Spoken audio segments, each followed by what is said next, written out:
My friend Amanda is about to launch her hair business, and in the next 6 months, she plans to raise grant money to fund this business. But here's the problem: she's worried that her business is no different from all the other hair businesses that already exist. Are you worried about this as well?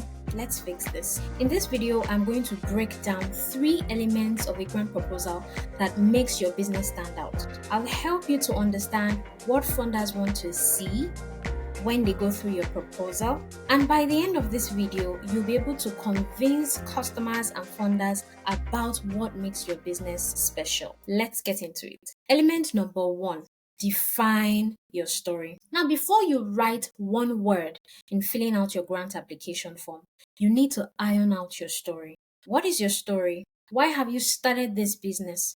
There was a book I read some time ago. It's called Start With Why. It is one of my favorite books to read, and it's written by Samuel Sinek. There's something written in this book. It says that people don't buy what you do, they buy why you do it. So before you even write one word, you need to think about why.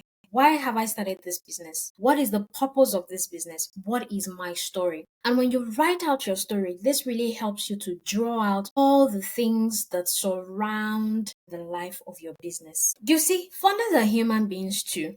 They are also moved by emotions and feelings and all the other occurrences that move me and you. So, before you write that grant application, think about your story.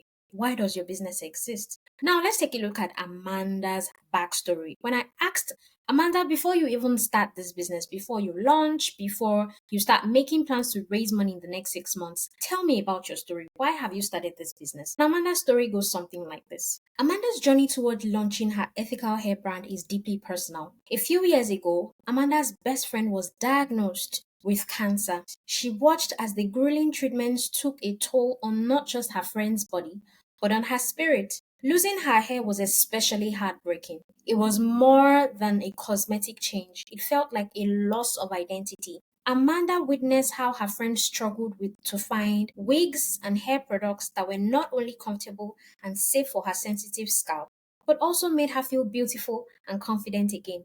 The story doesn't end here. The turning point came when Amanda realized that this struggle was not unique to her friend. Many women recovering from cancer or battling other health conditions that cause hair loss face the same challenges. Amanda wanted to do more than offer sympathy.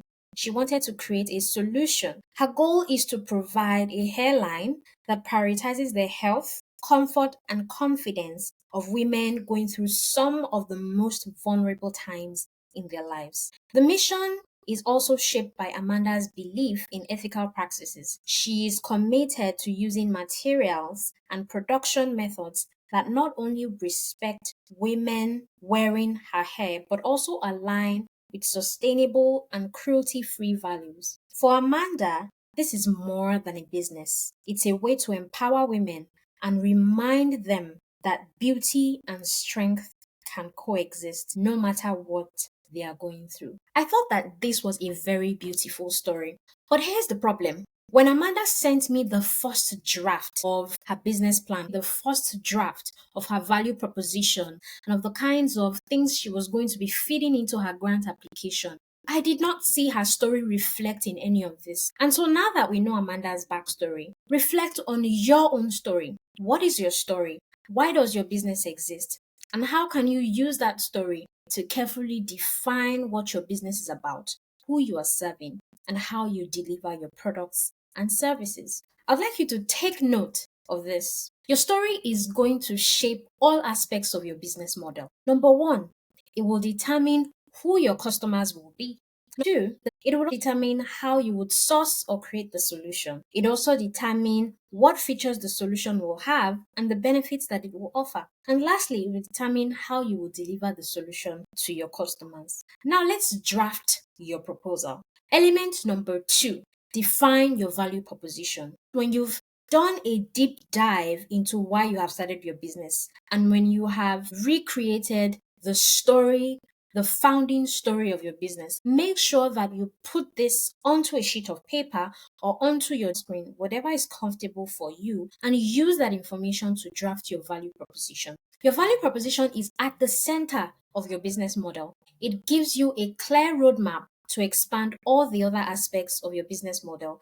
And of course, by extension, your grant application proposal. You see, your grant application proposal is a document that seeks to understand what your business is all about from end to end. If explanations about what you offer, who you offer it to, and how you make money from it are not clear, then your funders are not going to be convinced that their money would be put to good use. Now, think about it like being in a meeting room with an investor who just wants to hear about your business. What you say, how you say it, and how clearly or creatively you describe it will determine whether or not your funders will be convinced. Now, knowing Amanda's story, let's help Amanda to craft her value proposition.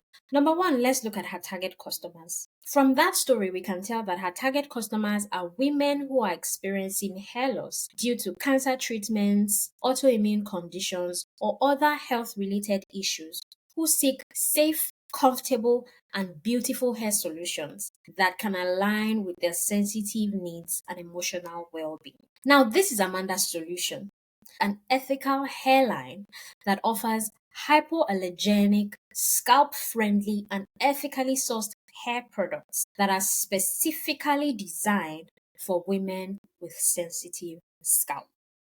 These are some of the features that Amanda's product offers, and I'm going to translate those features into benefits that communicates to the customers. One, her hair solution offers products that are free from harsh chemicals, irritants, and allergens. And the benefit is that it is gentle on sensitive scalps and sustainable or suitable for users undergoing medical treatments. Another feature of Amanda's hair product is that it is breathable and lightweight in design. The benefit to the customer here is that it provides a comfortable all-day wear for its wearers or customers. The third feature on Amanda's hair product is that it has soft linings and it has a secure fit. But when communicating this feature to customers, we are going to say something like it is adjustable and secure and stays comfortably in place without applying any pressure. Another one is that it is customizable with diverse styles, lengths, and textures.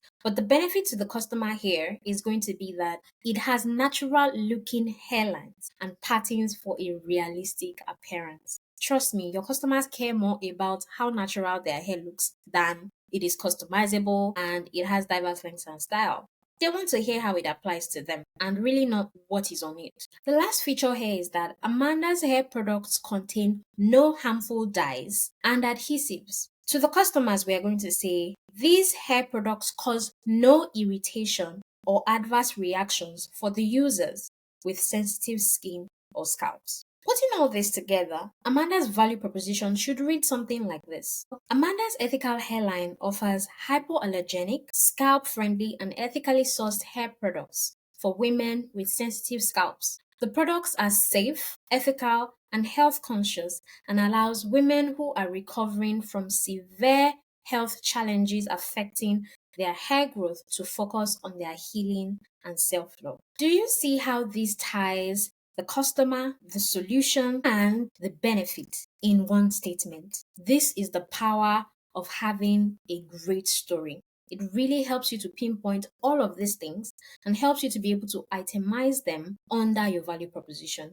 It also helps you to be able to specifically spell out all of the features and translate them into benefits that speak to your customers and, of course, the funders who are interested in how your products or your services benefit the people who you say they are reaching. Now, the third element that ensures that you have a great proposal is that you need to present your data and your facts. It is one thing to tell a story that people are already desperately wanting to believe.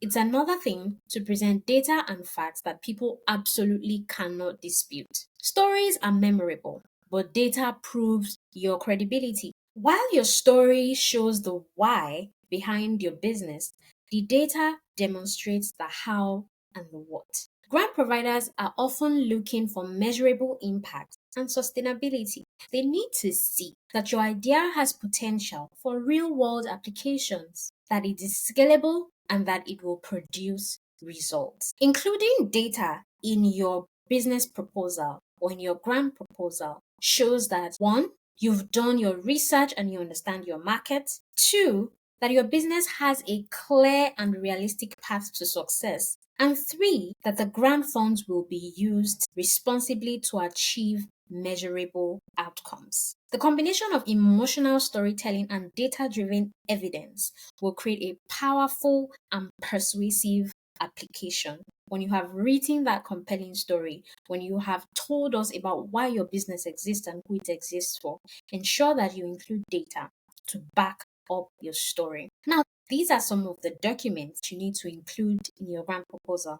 One is your market research report, another is your business plan, followed by your budget and financial projections, and coming in an optional position is your customer testimonial or case studies. And lastly, you have the impact metrics. This one is actually very important to include because it outlines your measurable goals. It is very compelling because it helps to show how important your business or your project is in solving real world problems. Now, looking at Amanda's story, because she wants to raise money in the next 6 months after launching her business, in those 6 months, she really needs to watch out for some of the data that she would have gathered in order to be able to present to grant funders. And that also helps to dictate how much work she has to do. Some of the impact metrics that she might be working on gathering would include the number of women that she has served within the first 6 months, the percentage of improvement in comfort based on customer feedback. And lastly, she might also consider including the percentage of reduction in scalp irritation. And so when you are writing your grant proposal, don't forget to start with your story. When you start with your story, it really helps to guide you in feeding into all the aspects of your business plan that needs to talk about what you do, how you do it, and the impact that what you are doing is creating in the world for the people whose problems you are solving. Your story is your heart, and your data is the backbone. Together, they make an unstoppable combination.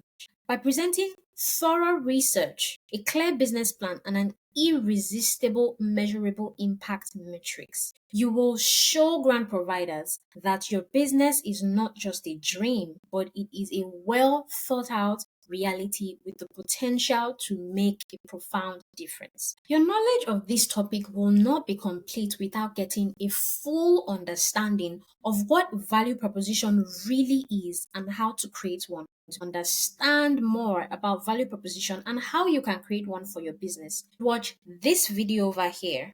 Till next time, remember, you've got this.